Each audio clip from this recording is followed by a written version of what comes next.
करूया मैत्री गणिताशी कार्यपुस्तिका इयत्ता 7वी। यामधील पाठ 11वा वर्तुळ यामधील उदाहरणे आज आपण सोडवणार आहोत। व्हिडिओ शेवटपर्यंत बघा आणि आवडल्यास लाईक शेअर जरूर करा आणि चॅनलला सबस्क्राईब करा। प्रश्न क्रमांक 1 दिलेल्या वर्तुळाची आकृती पाहून जोड्या लावा। गट अ उत्तरे गट ब। आपल्याला जोड्या लावायच्या आहेत। वर्तुळाची आकृती पाहून केंद्र ओ, त्रिज्या AO, व्यास AB आणि जीवा CD। प्रश्न क्रमांक 2 कोणत्याही 4 वर्तुळाकार वस्तू घेऊन खालील बाबी मोजून तक्ता पूर्ण करा व निष्कर्ष काढा। अनुक्रमणिका वस्तूचे नाव, परिघ, व्यास, परिघ भागिला व्यास आणि निष्कर्ष। 1 बांगडीचा परिघ आपण मोजला 19, व्यास 6, 19 भागिला 6 3.1। थाळी परिघ 28, व्यास 9, याचं सुद्धा उत्तर 3.1। गोल कडी परिघ 44, व्यास 14, 44 भागिला 14 3.14। रांगोळीचा साचा परिघ 62, व्यास 19.7, 62 भागिला 19.7 बरोबर 3.22। आणि डब्याचं झाकण 42, परिघ, व्यास 13.36, याचा भागाकार येतोय 3.14।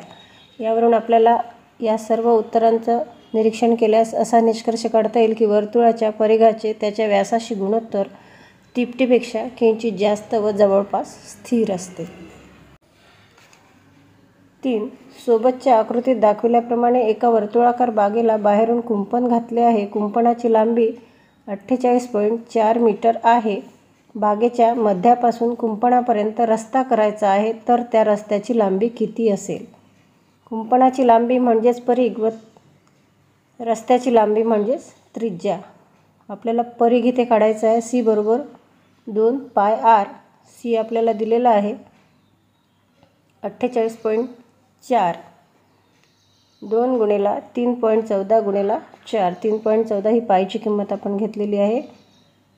आता यांचा गुणाकार आला 6.28। R आपल्याला काढायचा आहे त्रिज्या 48.4 भागिला 6.28, R बरोबर 7.70 मीटर। उदाहरण क्रमांक 4 शाळेच्या वार्षिक समारोहात कवायतीसाठी खालील आकाराचे मैदान आखायचे आहे। रंगाचे पट्टे तीनही वर्तुळाच्या कडेवर आखायचे आहे। आखण्याचा खर्च प्रति मीटर ₹200 प्रमाणे येणार आहे। तिन्ही वर्तुळे समान आहेत। KL हे अंतर 126 मीटर असल्यास किती खर्च येईल? तर या आकृतीमध्ये सुरुवातीला आपल्याला वर्तुळे पाहायची आहेत, तर 3 वर्तुळे दिसत आहेत 1, 2 आणि 3। परंतु हे जे तिसरं वर्तुळ आहे या 2 वर्तुळांच्या मध्ये आहे। आपल्याला अंतर दिलेले आहे ते K आणि L, म्हणजेच हा या 2 वर्तुळांचा व्यास झाला। आता हा व्यास 2 वर्तुळांचा असल्यामुळे आपल्याला 126ला 2नी भागावं लागेल। तर जो एका वर्तुळाचा व्यास आहे तो म्हणजेच D येईल आपला 63। परिघ काढू। परिघ बरोबर πd, 22 भागिला 7 गुणिला D म्हणजेच एकाच वर्तुळाचा घेतला आपण, तो आला 63। 7 1 7, 7 9 63। परिघ आला आपला 198 मीटर। आता आपल्याला 3 वर्तुळाचा परिघ काढायचा आहे, तर 198 गुणिला 3 म्हणजेच 594 मीटर। आपला आता परिघ निघालेला आहे। आपल्याला विचारला आखण्याचा खर्च प्रति मीटर 200 प्रमाणे येणार आहे। 1 मीटरचा जो खर्च आहे तो आहे ₹200 आखणीसाठी। म्हणून जो टोटल परिघ आहे 3 वर्तुळांचा तो 594 गुणिला 200 ₹1,18,800 येणार आहे। तर आपल्याला इथे खर्च विचारलेला आहे। आपण खर्च या ठिकाणी आपल्याला विचारलेला आहे। आपण लिहायचं आहे की आखण्याचा खर्च ₹1,18,800 येईल। उदाहरण क्रमांक 5 कारने दिवसभरात कापलेले अंतर त्यातील अंतर मोजण्याच्या यंत्राने 2860 मीटर दाखविले आहे। कारच्या चाकाची त्रिज्या 0.35 मीटर आहे, तर प्रत्येक चाकाने एवढ्या अंतरात किती फेरे मारले असतील? चाकाची त्रिज्या 0.35 मीटर दिलेली आहे. चाकाचा परिघ आपल्याला काढायचा आहे. 2 πr 2 × 22/7 × 0.35. तर याचं जे उत्तर आहे आपलं आलेलं आहे 2.2 मीटर. चाकाची एक फेरी 2.2 मीटर. चाकाचे एकूण फेरे काढण्यासाठी आपल्याला एकूण कापलेलं अंतर आणि चाकाच्या एका फेरीचं अंतर 1300 उत्तर मिळालेलं आहे. एकूण फेरे चाकाने 1300 फेरे मारले असतील. उदाहरण क्रमांक 6. दिलेल्या वर्तुळाची आकृती पाहून खालील प्रश्नांची उत्तरे लिहा. या ठिकाणी कंस दिलेला आहे आणि काही उत्तरे आपल्याला लिहायची आहेत. लघु कंसाचे नाव कंस AXC. विशाल कंसाचे नाव कंस AYC. त्यानंतर अर्धवर्तुळ कंसाचे नाव कंस AYB आणि कंस AXB.